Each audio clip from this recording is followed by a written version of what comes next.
Saudara Presiden Amerika Serikat Donald Trump mengumumkan tarif baru sebesar 10% pada hampir semua barang impor yang masuk ke Amerika. Di samping itu, Trump memberlakukan tarif timbal balik terhadap sejumlah negara, termasuk Indonesia, sebesar 32%. Apa yang mesti dilakukan pemerintah menyikapi kebijakan kontroversial Presiden Amerika Serikat? Ulasannya hadir di catatan Kompas TV berikut ini.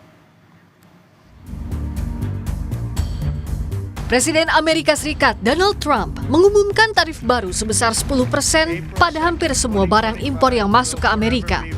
Di samping itu, Trump memberlakukan tarif timbal balik terhadap sejumlah negara termasuk Indonesia. Trump mengklaim Indonesia menerapkan tarif sebesar 64% untuk barang-barang dari AS. Amerika kemudian mengenakan tarif sebesar 32% terhadap barang-barang Indonesia yang dijual di Amerika Serikat. Trump bilang Amerika Serikat akan menggunakan uang yang dihasilkan dari tarif untuk mengurangi pajak dan membayar utang nasional.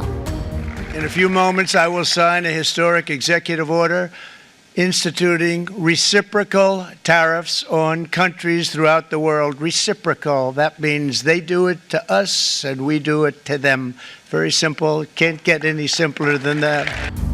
Dunia langsung merespons perlakuan Trump. Tiongkok adalah negara yang paling keras merespons kebijakan Trump. Tiongkok bersumpah akan membalas perlakuan Amerika yang suka-suka mengenakan tarif. Uni Eropa juga bilang, ini adalah pukulan telak bagi ekonomi dunia. Kemudian Jepang menuding Trump dengan sadar melawan regulasi Organisasi Perdagangan Dunia alias WTO. Kegentingan yang dirasakan pemimpin dunia usai Presiden Donald Trump mengumumkan kebijakan tarif imbal balik bagi barang impor ke Amerika tidak tampak di dalam negeri. Meskipun Presiden Prabowo telah berkontak via telepon dengan para pemimpin ASEAN, tidak dijelaskan hasil komunikasi itu terhadap tindak lanjut pemerintah Indonesia merespons kebijakan AS. Dari video yang dikirim Sekretariat Kabinet, Prabowo disebut melakukan telewicara dan bertukar pandangan dengan Perdana Menteri Malaysia Anwar Ibrahim, Sultan Brunei Hassanal Bolkiah, Presiden Filipina Ferdinand Marcos Jr., dan Perdana Menteri Singapura Lawrence Wong. Presiden Prabowo, jajaran Menteri Perekonomian hingga juru bicara Presiden tidak memberikan pernyataan apapun secara langsung, tetapi hanya berupa siaran pers tertulis kepada media. Salah satunya dalam keterangan tertulis dari Kemenko Perekonomian dikatakan pemerintah Indonesia akan segera menghitung dampak pengenaan tarif Amerika Serikat terhadap sejumlah sektor secara keseluruhan. Pemerintah juga akan melakukan komunikasi dengan pemerintahan AS, termasuk mengirimkan delegasi tingkat tinggi ke Washington DC untuk melakukan negosiasi langsung dengan pemerintah Amerika Serikat. Memang ini bukan soal benar atau salah dalam respons, tetapi kehadiran Presiden Prabowo di saat krisis sangat ditunggu. Wakil Presiden ke-10 dan 12, Yusuf Kala menilai kebijakan tarif impor yang ditetapkan Donald Trump terhadap Indonesia sebesar 32% cenderung emosional dan kental unsur ekonomi politik. JK meminta pemerintah Indonesia mengklarifikasi pernyataan Presiden AS soal barang dari Amerika yang dijual di Indonesia dikenakan pajak sebesar 64%. Isu ini isu politik sebenarnya, isu ekonomi politik, geopolitiknya yang dia kenakan. Karena itu perang dagangnya itu lebih banyak perang dagang dengan Cina. Dia kenakan Indonesia 30% dengan anggapan bahwa barang Amerika yang masuk ke Indonesia ataupun perdagangan dengan Amerika kita kenakan 64%. Ya. Padahal karena itulah perlu klarifikasi. Padahal yang kita banyak impor ke Amerika itu kan seperti kedelai, gandum, makanan dan sebagainya, itu hampir semua 0% biaya masuknya tarifnya. Jadi tidak benar bahwa kita mengenakan begitu besar.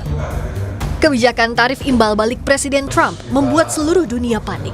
Banyak pelaku usaha menjadi resah dan bingung. Pengusaha alas kaki serta sejumlah industri tekstil di Kota Mojokerto, Jawa Timur meminta pemerintah menyiapkan upaya proteksi pasar dalam negeri serta membuka peluang pasar di negara lain mengantisipasi dampak perang tarif Trump. Membentengi barang masuk ke Indonesia dengan TKDN mungkin bisa menambah efektivitasnya ya. Jadi kan dengan tingkat kandungannya berapa persen, maka otomatis yang dari luar kan nggak bisa masuk. Usai Presiden Trump mengumumkan kebijakannya, nilai tukar rupiah terhadap dolar Amerika Serikat langsung melemah dari 16.700 menjadi 16.770 rupiah per dolar Amerika. Penurunan ini cukup dalam bila dibandingkan dengan nilai tukar rupiah di sesi penutupan pasar modal sebelum libur Lebaran yang masih di level Rp16.556 per dolar Amerika. Melemahnya nilai tukar rupiah tentu akan merembet ke sektor real. Pelaku industri yang sudah dibebani kenaikan biaya ekspor semakin tertekan lagi oleh kenaikan harga bahan baku dari luar negeri yang semakin mahal. Akibatnya, kemampuan produksi turun dan berlanjut terjadinya PHK. Tim Liputan Kompas TV. Kondisi APBN yang sudah tekor 31,2 triliun rupiah per Februari 2025 diragukan banyak pengamat cukup kuat menopang upaya mitigasi yang akan dilakukan. Situasi ini menjadi ujian bagi kepemimpinan Presiden Prabowo di bidang ekonomi. Presiden dan tim ekonomi harus mampu merumuskan kebijakan yang bisa menyelamatkan Indonesia. Mengirim delegasi ke Amerika untuk bernegosiasi langsung adalah langkah yang baik, termasuk juga melibatkan ASEAN untuk melakukan perundingan secara kolektif dengan Amerika.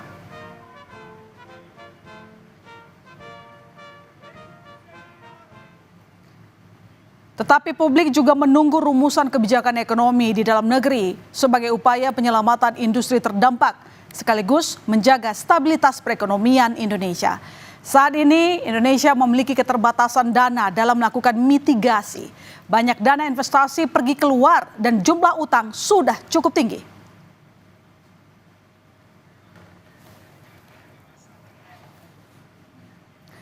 Salah satu kebijakan yang sebaiknya dipertimbangkan adalah mengevaluasi kembali alokasi dana bagi program-program populis dan dialihkan kepada program yang mampu menyerap tenaga kerja dan mendorong pertumbuhan ekonomi.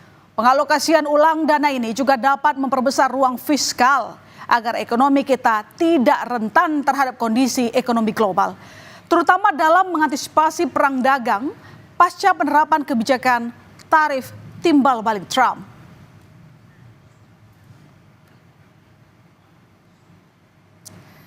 Demikian catatan Kompas TV kali ini, kita jumpa lagi pekan depan.